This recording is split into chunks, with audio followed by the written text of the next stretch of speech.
ಜೈಲ್ಗೆ ಹೋಗಿ ಬಂದವ್ರು ಇಂಥವ್ರ ಭಾಷಣ ಎಲ್ಲ ನಮ್ಗೆ ಬೇಕಾಗಿಲ್ಲ. ಇದು ಸಮಾಜಕ್ಕೆ ಏನು ಪ್ರಯೋಜನ ಇಲ್ಲ, ಏನೂ ಇಲ್ಲ.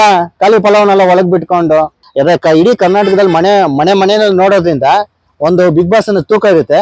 ತೂಕ ಇರೋಂಥವ್ರನ್ನ ಹಾಕಿ ಸುಮ್ನೆ ಚೈತ್ರ ಕುಂದಾಪುರ ಅವರು ನಾನು ಇಷ್ಟ ಬೀಳ್ತದೆ ಅವ್ರ ಭಾಷಣ ಆಗಿರ್ಬೋದು. ಯಾಕಂದ್ರೆ ನಾನು ಒಬ್ಬ ಕ್ಷತ್ರಿಯ, ನಾನು ಹಿಂದುತ್ವ ಆಗಿರೋದ್ರಿಂದ ನಾನು ಅವ್ರನ್ನ ಲೈಕ್ ಮಾಡ್ತೀನಿ.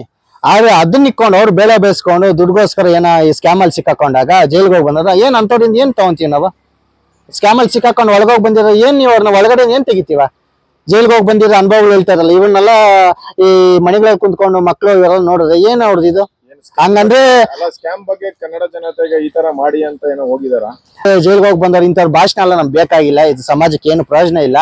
ಒಳ್ಳೆ ಒಳ್ಳೆ ಸಾಧನೆಗಳು ಮಾಡಿರೋಂಥವ್ರು ಕವಿಗಳು ಇಂತಿಷ್ಟೋ ಇದಾವೆ. ಅವ್ರು ಒಳಗ್ ಬಂದಾಗ ಅವ್ರಲ್ಲಿ ಇರೋಂಥದ್ದು ಆಚೆ ಬಂದಾಗ ನಾವು ಏನನ್ನ ಒಂದು ಅರಿವು ಮೂಡ್ಸ್ಕೊಬಹುದು. ಅದನ್ನ ಕೇಳಿ ಏನೂ ಇಲ್ಲ, ಖಾಲಿ ಫಲವನ್ನೆಲ್ಲ ಒಳಗ್ ಬಿಟ್ಕೊಂಡು ನಾವು ನೋಡೋಣ ಮಾಡೋಣ ಸುಮ್ನೆ ಗಲಾಟೆಗಳು ಮಾಡಿಸ್ಕೊಂಡು ನೋಡೋದ್ರಿಂದ ಏನು ಉಪಯೋಗ ಇಲ್ಲ. ಸಮಾಜಕ್ಕೆ ಏನೋ ಕೊಡಿಯಬೇಕಂದ್ರೆ ಯಾರು ಸಾಧನೆ ಮಾಡಿರೋ ಅಂತಾನು ಒಳಗ್ ಬಿಡಿ. ಸಾಧನೆ ಇಲ್ದವ್ರನ್ನೆಲ್ಲ ಒಳಗ್ ಬಿಟ್ಬಿಟ್ಟು ನೀವು ಸಾಧನೆ ಮಾಡಿಸ್ತಾ ಇದೀವಿ ಅವ್ರಿಗೆ.